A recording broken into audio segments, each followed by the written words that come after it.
scene.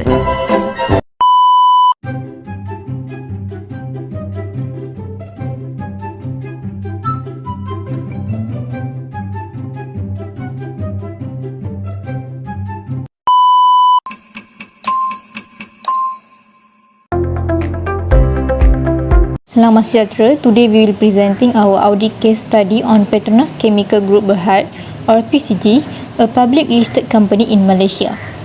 PCG is the chemical arm of Petronas and operates in the integrated petrochemical industry, covering olefins, polymers, fertilizers, methanol and specialty chemicals.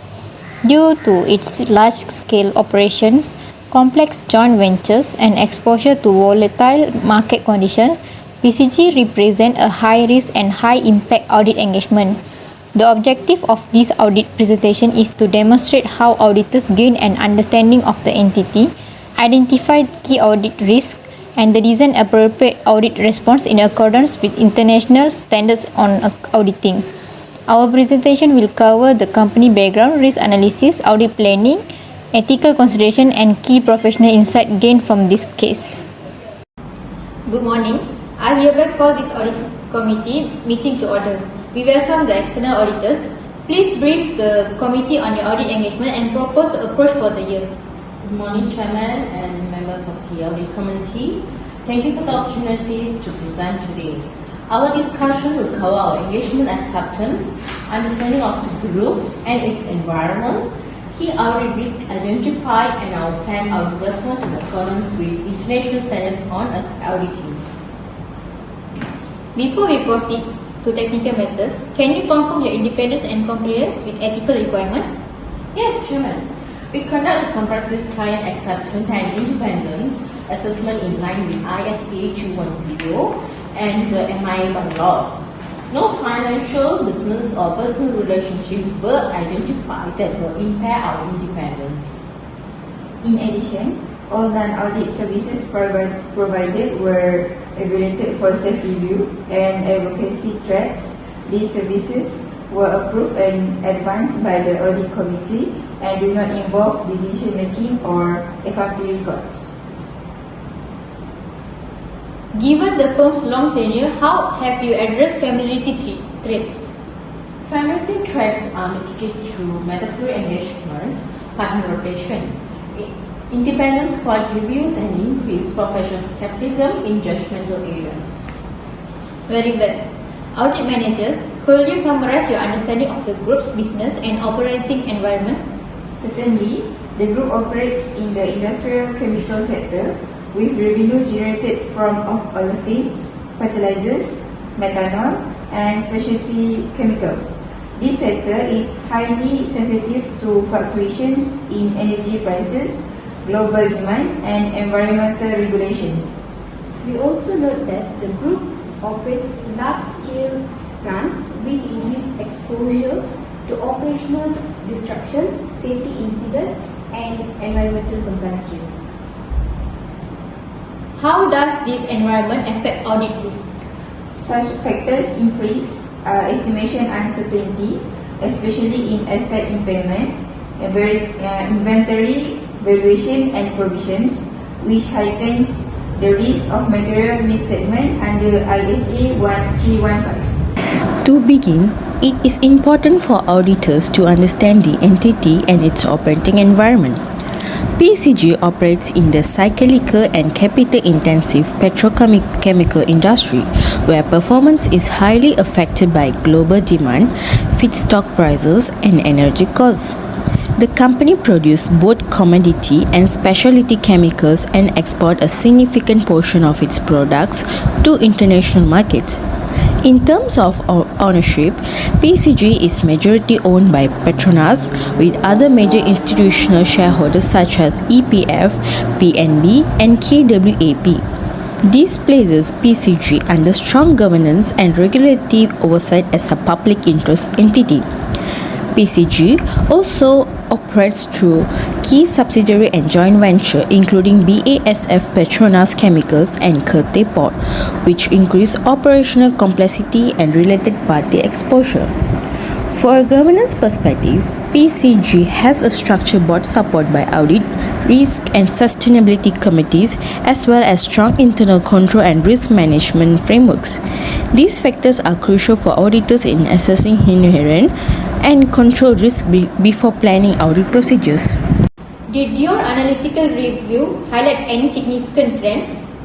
Yes, Chairman. Over the past 3 years, we observed declining gross margin, increased inventories holding period, and widened cash flows. This trend suggests potential pressure on management to meet performance targets, which is relevant risk factor when considering fraud and bias. Are these trends consistent with management explanation?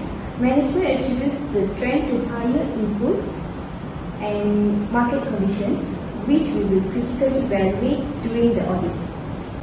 Please elaborate on the key audit risks identified.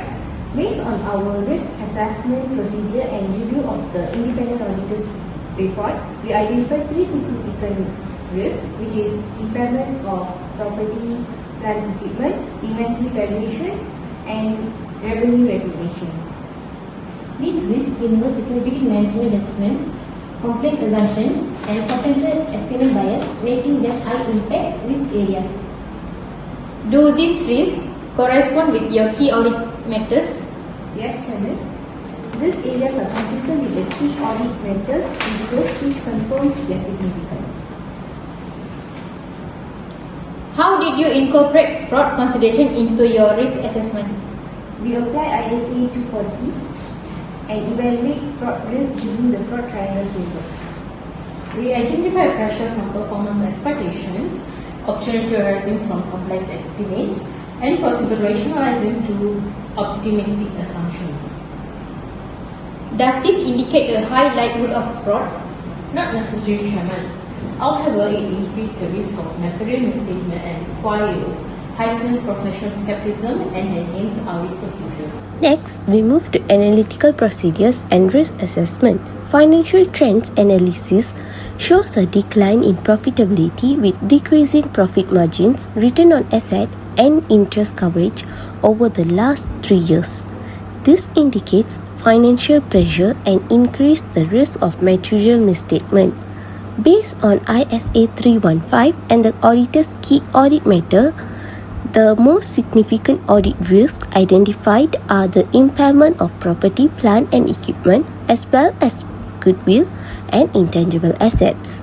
These areas involve high management judgments, assumptions, and estimation uncertainty. Other significant risks include revenue recognitions, inventory valuations, related party transactions, and management override of controls. Using the fraud triangle, management may face pressure to maintain performance, have opportunities through complex estimates, and may rationalize optimistic assumptions due to unexpected market recovery. A risk metric and client checklist are used to prioritize this risk and ensure audit focus is placed on areas most likely to result in material misstatements. How do you plan to address these risks during the audit? We will adopt a risk-based audit approach in accordance with IS 330, focusing on areas of higher risk. For impairment, we will test management cash flow forecast, assess discount rates, and involve valuation specialists where necessary. For inventory, we plan to attend physical stock counts, test net realizable value calculation, and examine post-year-end sales. For revenue, we will perform detailed cut-off testing, review contracts, and apply data analytics to identify unusual trends. Please explain your materiality determination. Overall materiality is set 5% of profit before tax, reflecting the group's financial performance and stakeholder sensitivity. Performance materiality is set at 75%, reduce the risk of undeducted aggregate misstatements. That level appears reasonable.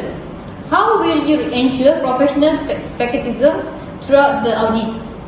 We will challenge management assumptions, collaborate evidence with external sources, and conduct independent reviews or of judgmental areas. We also maintain robust documentation in accordance with AAT30103 with support audit judgment and conclusion. Based on identified risks, the audit plan is designed to respond appropriately in terms of nature, timing and extent of procedures. For impairment of PPE and goodwill, auditors perform detailed, substantive testing, including reviewing valuation models, testing assumptions such as discount rates and cash flow projections, and conducting sensitivity analysis. Specialists may also be involved due to the complexity of valuations. For revenue recognition, auditors test controls over contracts, dispatch and invoicing, and perform year-end cut-off testing to ensure revenue is recognized only when control is transferred in accordance with IFRS 15. Inventory valuation is tested by comparing cost to net realizable value, reviewing post-year-end sales, and recalculating write-downs where necessary. Materiality is determined based on profit before tax, with performance materiality applied to reduce audit risk. Overall, the audit plan ensures sufficient and appropriate evidence is obtained while maintaining professional skepticism. Auditing a large public interest entity like PCG involves significant ethical and professional responsibilities. Auditors must comply with the MIA bylaws and uphold key ethical principles such as integrity, objectivity, professional competence, confidentiality, and professional behavior. Potential ethical threats include self-interest, familiarity, and self-review threats, especially when the auditor provides non-audit service or has long-term relationship with management. These threats are mitigated through safeguards such as partner rotation, independent engagement, quality reviews, and the separation of audit and non-audit terms. This case highlights the importance of professional skepticism, particularly when evaluating management estimates and judgments in high-risk areas. In conclusion, our audit approach is designed to address the group's key risk areas and obtain sufficient and appropriate audit evidence while maintaining the highest ethical standards. The audit committee acknowledged the proposed audit strategy and appreciate the thoroughness of the audit teams and assessment. Thank you, Chairman. In conclusion, this case study demonstrates how effective audit planning begins with a strong understanding of the entity and its environment. PCG's complex operation, volatile industrial condition, and reliance on management judgment create significant audit risk, particularly in impairment, revenue recognition, and inventory valuation. By applying appropriate risk assessment techniques, analytic procedures, and ethical safeguards, auditors can design effective audit response and enhance audit quality. Overall, this case reinforces the importance of professional judgment, ethical compliance, and structured audit planning in protecting stakeholders' interests and ensuring reliable financial reporting.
A few moments later.